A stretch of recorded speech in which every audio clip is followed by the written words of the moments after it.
आएपछि ए एउटा स्टेसन तर्यो। अब यहाँ आउनु न हौ, अर्को लिफ्ट उति नै छोटो छ, सबै अन्डरग्राउन्ड हो यो, अन्डरग्राउन्डै अन्डरग्राउन्ड। कहाँ गयो त आमा, लिफ्ट हुँदा हुँदै पनि बुढो पुरा पैदल हो। स्याट लाएर गए पछाडि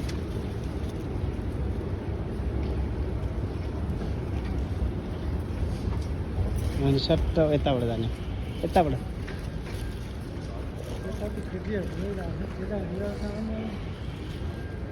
यतै चाहियो, केटाकेटी भन्ने हुन्न क्या यहाँ। अब यो तेस्रो लिफ्ट हो, सबै अन्डरग्राउन्ड। आउनु न यहाँबाट हिँड्नु न लिफ्टबाट। के बुढा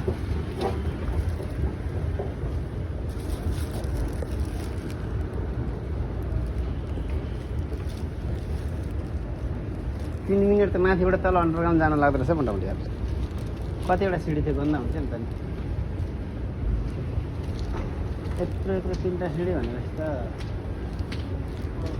150 फुटभन्दा माथि होला यार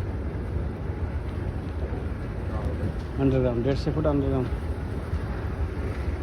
अहिले नजाने त्यसलाई पर्खेर बस्ने एकछिन ल। अनि टक्क यहाँ आइसकेपछि अब स्टेसन यो हो। अब ट्रेन आउनुहुन्छ यताबाट, यताबाट ट्रेन आउनुहुन्छ अनि हामी जाने उता। अहिले ल अब यतिमै सीमित राखौँ ल।